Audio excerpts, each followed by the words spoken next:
What's up, everyone? You are tuned in to the channel Eeps. I'm your host, EEPMON, episode 111. 111. That's a lucky number. A lucky number indeed. And I wonder, do you folks have these sort of like numbers that you've observed or noticed in repetition?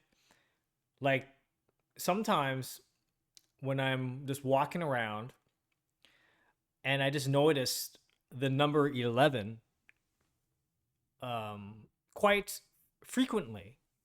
It's kind of interesting. Like I'm just walking downtown, I see a license plate, and then suddenly there's like the number 11. Or uh, there are times that I would randomly just look at the clock and it would say 11:11. Um, and this so happens today that this episode 111 again strikes a chord. Like, whoa, what's going on? Some some crazy spiritual energy is coming my way, or some sort of alignment. Now, I'm not really into, okay, maybe I semi am into these sort of like numerologies, astrology signs. I think they're fascinating. I think it's interesting. It does connect to the notion of spirituality,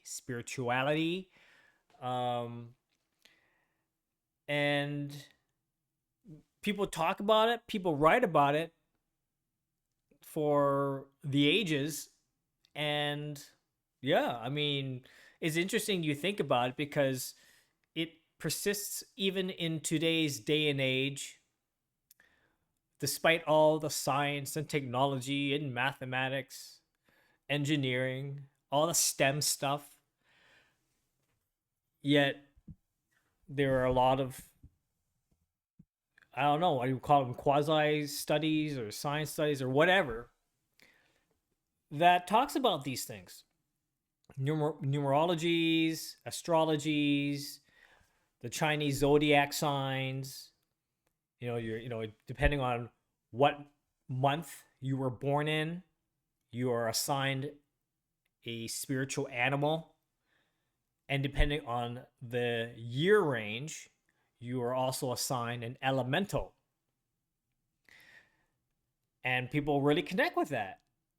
And it's this whole zodiac has been existing for like throughout history in China. Like it's.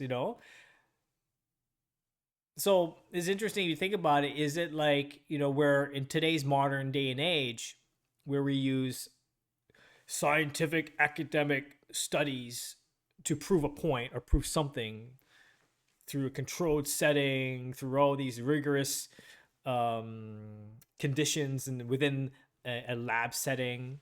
Like there's all these variables, very minute, very very controlled, um, and like, I just wonder, like this has become the standard for assessing innovation. You know, I put a question mark on that because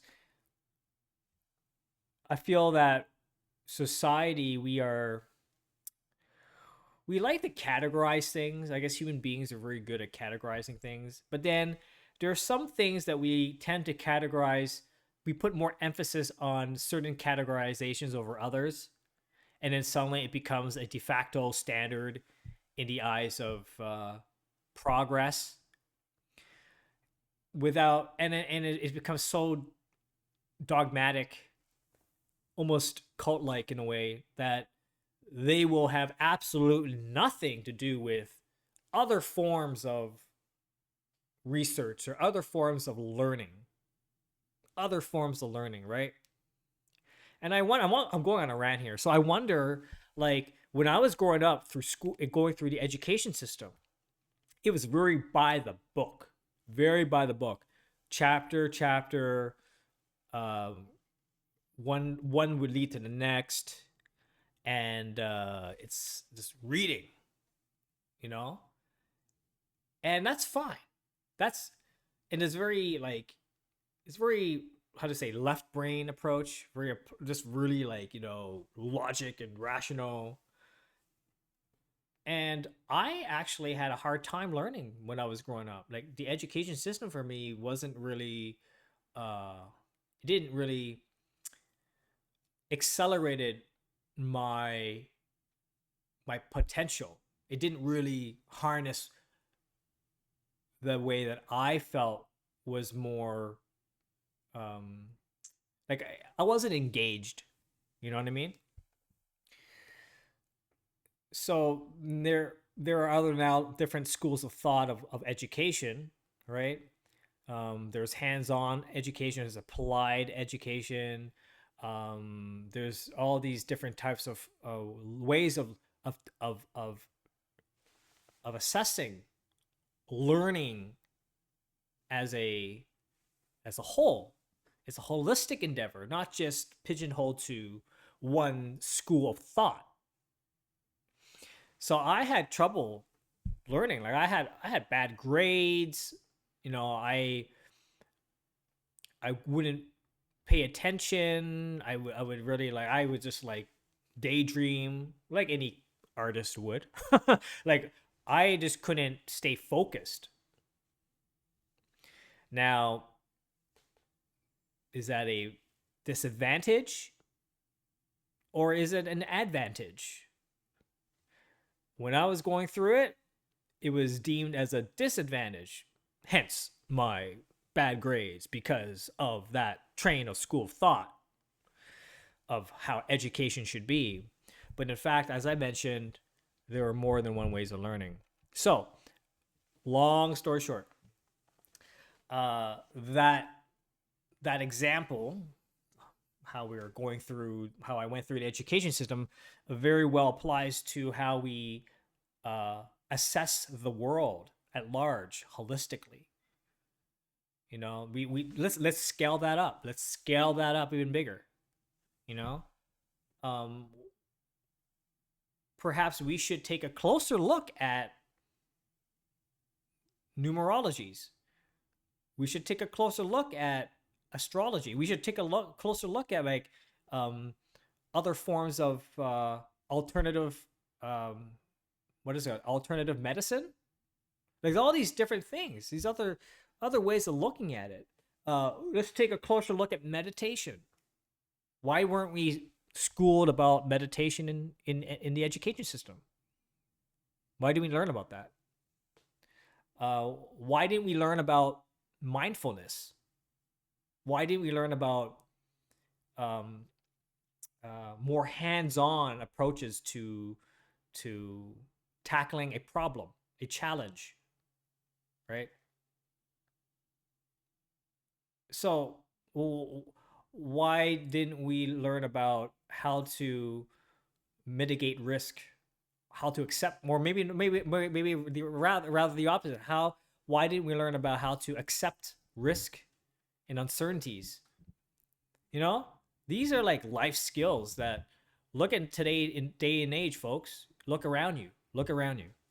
Everyone, at least from what I've been observing, or maybe what the YouTube algorithm has been feeding me, there's been a lot of contentment, distrust in our day to day system, right? Something's not clicking. Something's not working, despite all the progress that we were making. At least in the United States, there's still 36, like almost we're getting up to $36 trillion in debt. Like, is the education system working? Why are we not learning how to manage our money? All that kind of stuff. So I don't know.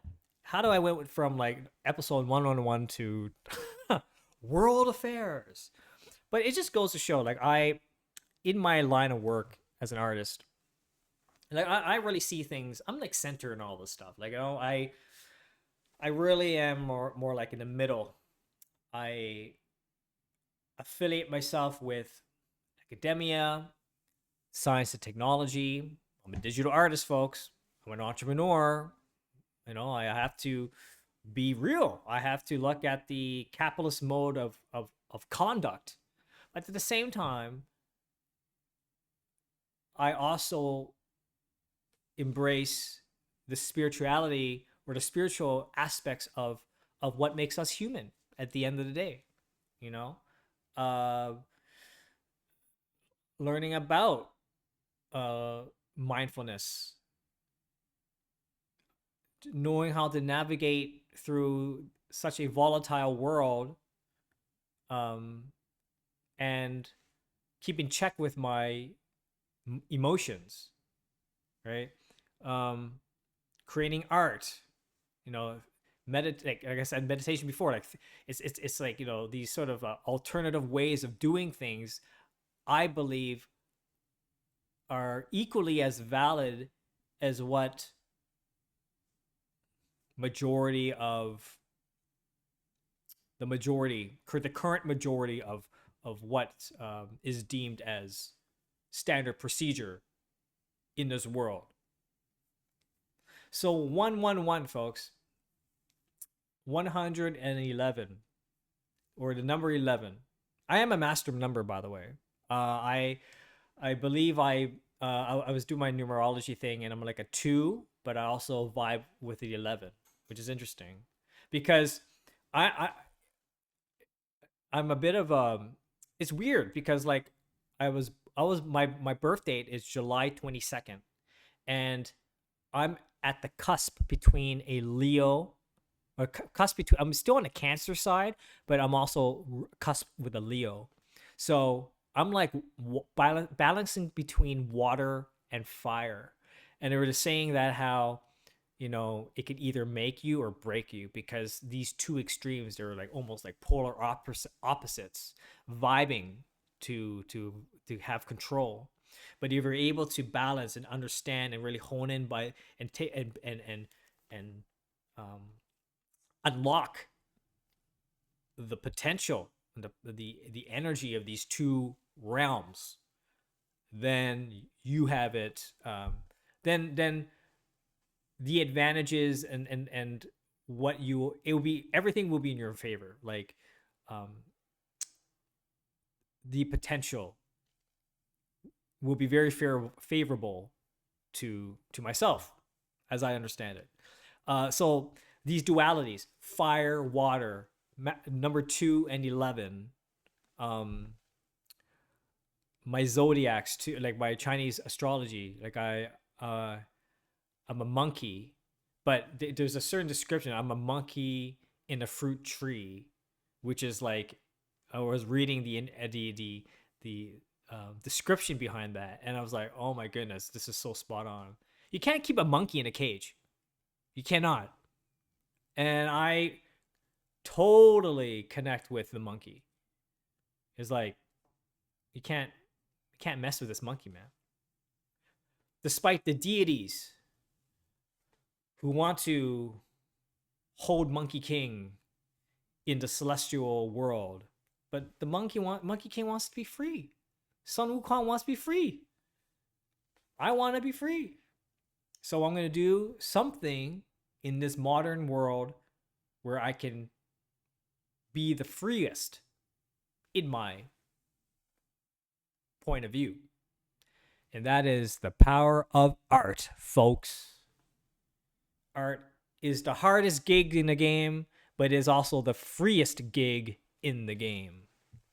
Anyway, I hope you like my little rant. I'm going to be heading to Montreal with my buddy, John. And this is just for overnight. We're going to see a really cool concert.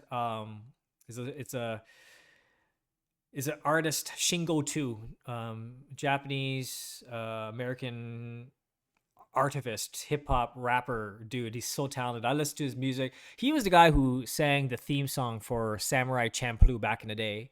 Battle Cry. You should go Spotify and look up Battle Cry, Samurai Champloo. And his lyrics, oh my goodness, his lyrics are so spot on. When I was going through like the thick of it, right, with EEPMON during that time, there's battle. It was, I don't know what year was that. It was like, anyway, Samurai Champloo was like probably in the 2000s, the 2008s or something like that. But like his lyrics is like really resonates to me. Very prolific individual. I've interviewed him before. You go to my eatmon.com/press. You'll see that I've done an interview with him when I was living in New York at the time. We were in Brooklyn. We were sitting down at Atlas Cafe or Atlas Coffee in Williamsburg, and we just had like a 2 hour interview. It was epic. So yeah, if you want to listen to it or check it out, go to my website. Um, but yeah, like I followed his work forever, and he collaborated with you guys. If you haven't heard of Nujabez, like the late Nujabez, rest in peace. Like that guy, he collaborated with him. Incredible beats, incredible mixes. Love Sick Part 1, Part 2, Part 6. Basically, he's doing the hexology. That's this concert. He's going to do Part 1, Part 2, all the way to Part 6 tomorrow night, which I'm going to be attending. But check this out. Hold on. Let me just pause for a second. Last time I was in Japan, back in February, I got the Nujabez Metaphorical Music cassette tape. This is the cassette tape. You know, they have vinyl, but I was there and I had, I couldn't carry the vinyl on, like, it'd be just like carry. Well, I just don't want to ruin it in case like it gets bent or something on luggage. But I got a cassette tape, dude. Like this is hard. So you can see Lovesick. Was it Lovesick in this one? Lady Brown, Highs Alone. Maybe not in this one. But anyway, but substantial. Like there's these other amazing artists, underground artists. You never heard them in the mainstream. Like Substantial. There's like who else is there? Cyan. Yeah. Pays Rock. Yeah, Substantial is amazing. Substantial does a lot of collabs with Nujabez. But anyway, I'm very excited. That's why we're going tomorrow. And yeah, or I'm going today to see the concert tomorrow. Anywho, I hope you like what I have to say. Again, I am a believer that there are more than one way of getting something or getting what you want, not necessarily through the traditional training or school of thought. Okay. If society says that, oh, you have to do these things in order to get, I think that's like a load of crap. I mean, with respect, sure, you can go that route, but there are always look at the 180 where no one's looking, because I can guarantee you that's where the opportunity lies. Anyway, look at this. I'm still in my band-aids. It's not like it's still in scars, but I'm recovering. Anyway, have a great evening. Have a great afternoon. Have a great morning, wherever you are in the world. This is the channel Eeps.